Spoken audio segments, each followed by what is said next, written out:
Hi hello வணக்கம். நான் இன்றைக்கி சூப்பரான ஒரு டேஸ்டியான ஒரு பீட்ரூட் கட்லட் தான் செய்ய போகிறேன். இது வந்து அந்த மாதிரி டேஸ்ட்டாக இருக்கும். சின்ன பிள்ளைகள் நல்லா விரும்பி சாப்பிடுவினோம். அதுக்கு நான் இன்றைக்கி 2 பெரிய பீட்ரூட் ஒரு பெரிய கேரட் எடுத்துகிட்டு கிரேட் பண்ணி வச்சுருக்கிறேன். அதோடு சேர்த்து 3 மீடியம் சைஸ் அளவில் உருளைக்கிழங்கையும் அவிச்சு போட்டு மசிச்சு வச்சுருக்கிறேன்.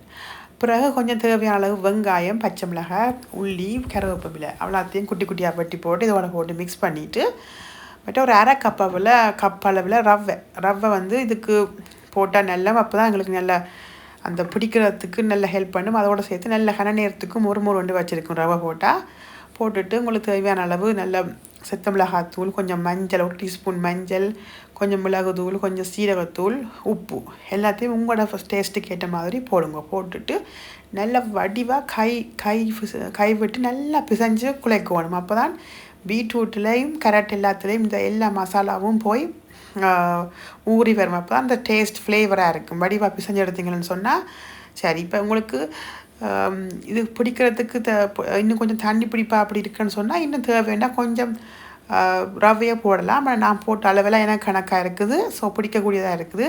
நான் இன்றைக்கி ஒரு ரவுண்ட் ஷேப்லாம் பிடிக்க போகிறேன். உங்களுக்கு விருப்பம்னா நீங்கள் வட்டமாகவும் இந்த உருண்டையாகவும் பிடிக்கலாம்.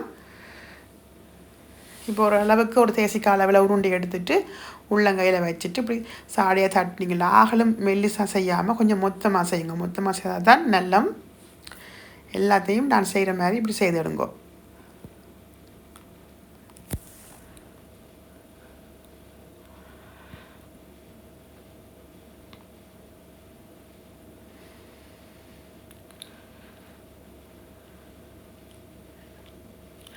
இது வந்து உருளைக்கிழங்கை தவிர்த்து மற்ற எல்லாமே நாங்கள் பச்சையாக தான் போடுறோம். ஒன்றுமே எண்ணெயில் போட்டு வதக்கையில் நல்ல ஹெல்த்தியான ஒரு சாப்பாடு. பீட்ரூட் கேரட் எல்லாம் நல்ல உடம்புக்கு நல்ல.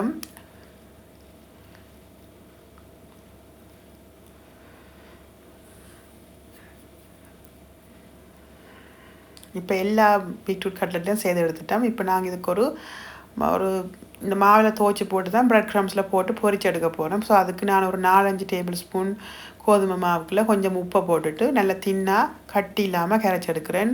உங்களுக்கு விருப்பம்ண்டா இதுக்கு நீங்கள் கொஞ்சம் மிளகுத்தூளும் கொஞ்சம் மிளகாத்தூளும் போடலாம். ஆனால் நான் அப்படி போடையில் இன்னும் உங்களுக்கு கூட இன்னுமே ஸ்பைஸியாக வேணுமெண்டா அப்படியும் போட்டு செய்யலாம். நான் இன்றைக்கி தனியாக உப்பு மட்டும் தான் போடுறேன்.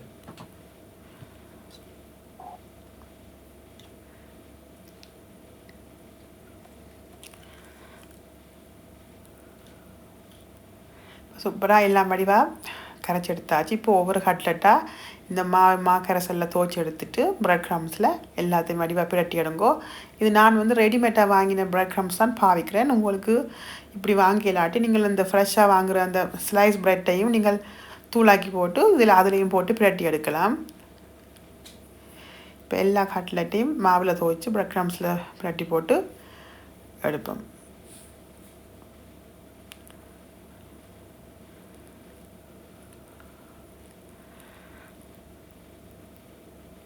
இப்போ சூப்பராக அந்த மாதிரி எல்லாம் செய்தாச்சு. இப்போ உங்களுக்கு ஒரு சட்டியில் தேவையான அளவு எண்ணெய் விட்டுட்டு எண்ணெய் நல்லா கொதித்து வந்த பிறகு கொஞ்சம் கூட்டி விடுங்க. மீடியத்தை விட கொஞ்சம் கூட்டி விடுவோம். சொன்னால் இது எண்ணெய் குறைஞ்சி இருந்தால் எண்ணெய் குடிக்க பார்க்கும். ஒரு 4-5 நிமிஷத்துக்கு பொரிஞ்சு எடுத்தாலே காணும். இது போட்டு 2 பக்கமும் 2 நிமிஷம் 3 அங்காளையும் திருப்பி விட்டிங்கன்னா அந்த மாதிரி கோல்டன் ப்ரௌனுக்கு பொரிஞ்சு வந்துடும். பொரிச்சு எடுத்தால் அந்த மாதிரி இருக்கும். இது உங்களுக்கு இன்னும் ஹெல்த்தியாக வேணும், எண்ணெயில் பொரிக்க வேண்டாம் வச்சிங்கன்னு சொன்னால் ஏர் ஃப்ரையர் இருந்தால் ஏர் ஃப்ரையரில் போட்டு எடுக்கலாம். இல்லாட்டி ஓவன்லையும் நீங்கள் பேக் பண்ணி எடுக்கலாம். இல்லாட்டி கொஞ்சம் எண்ணெய் விட்டுட்டும் சாடியாக பொரிச்சு எடுத்து சாப்பிடலாம். அப்படி சாப்பிட்டாலும் ஓகேயாக இருக்கும். இது பொரிச்சு எடுத்தாலும் ஒரு சுவை உங்களுக்கு இன்னும் ஹெல்த்தியாக சாப்பிடணும்னு சொன்னால் அப்படி சாப்பிடலாம். இது பீட்ரூட் தானே இனிக்கும் நினைக்காதீங்க. நல்ல டேஸ்ட்டாக இருக்கும், நல்ல ஸ்பைஸியாக இருக்கும். கட்டாயம் செய்து பாருங்க. பிள்ளைகளுக்கு நல்லா பிடிக்கும். அவைக்கு ஏற்ற மாதிரி உரைப்பை நீங்கள் போட்டு கொடுத்தீங்கன்னா அவையும் நல்லா விரும்பி சாப்பிடுவினோம். சூப்பரான பீட்ரூட் கட்லட் ரெடி.